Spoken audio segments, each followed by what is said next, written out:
0230881. Di sini saya akan mempresentasikan tugas fortifikasi saya yang mana dengan judul program fortifikasi pangan di negara India sebagai masalah malnutrisi atau pendekatan global.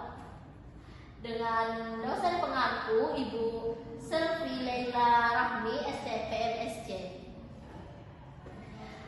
Di sini yang pertama itu ada pendahuluan. India ini memiliki defisiensi vitamin D yang sangat tinggi, yang mana itu mencapai 70-100%, bahkan pada orang yang terlihat sehat pun. Nah, faktor penyebabnya ini ada 3. Yang pertama itu pemakaian konservasi yang menutupi kulit. Yang kedua itu ada pigmentasi kulit gelap, yang mana itu mengurangi produksi vitamin D dari sinar matahari. Yang ketiga itu ada pola makan vegetarian yang miskin sumber vitamin D. Fortifikasi pangan adalah strategi paling praktis untuk meningkatkan status vitamin D di seluruh populasi. Tujuannya yaitu ada 3, yang mana pertama untuk menentukan kebutuhan asupan harian vitamin D bagi masyarakat India. Yang kedua yaitu untuk menentukan nilai apakah fortifikasi vitamin D ini layak diterapkan secara praktis ataupun ekonomis. Yang ketiga yaitu ada mengidentifikasi jenis pangan yang paling cocok dijadikan kendaraan fortifikasi. Yang selanjutnya ini ada rumusan masalah, itu terbagi menjadi 3. Yang pertama ada bagaimana fortifikasi ini dapat mengatasi defisiensi vitamin D. Yang kedua ada pangan apa yang paling cocok untuk dibentengi atau difortifikasikan. Yang ketiga ada strategi implementasi apa yang paling efektif atau wajib, sukarela ataupun bertarget. Selanjutnya ada pembahasan. Nah, yang pertama pembahasannya itu kebutuhan vitamin D. Kadar vitamin D ini optimal lebih kurang besar 30 nanogram per miligram. Yang kedua itu rata-rata kadar masyarakat India itu hanya 10 nanogram per miligram. Dibutuhkan asupan mencapai 1.600 sampai 2.000 IU atau unit internasional vitamin D per harian.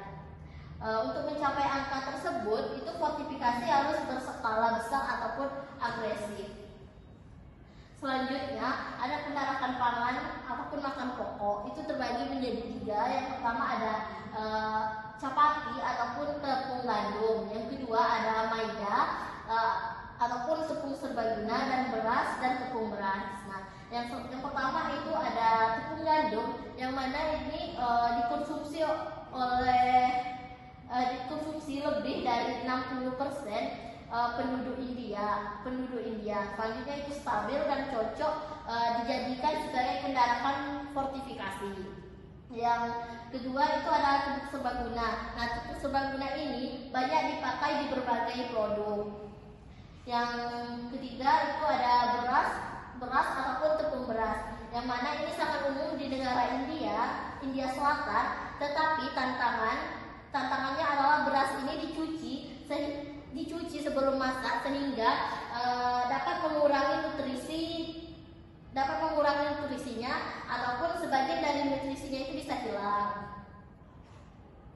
Yang selanjutnya itu kendaraan pangan lain, itu terbagi menjadi 3, yaitu ada produk susu, minyak goreng, dan gula. Nah, untuk produk susu ini biasanya itu ideal secara global, tetapi di India tidak selalu terjangkau, dan isunya ini banyak pemalsuan pada produk susu tersebut. Selanjutnya itu ada minyak goreng. Nah, sudah ada program fortifikasi dengan vitamin A dan vitamin B, tetapi stabilitasnya ini menurun.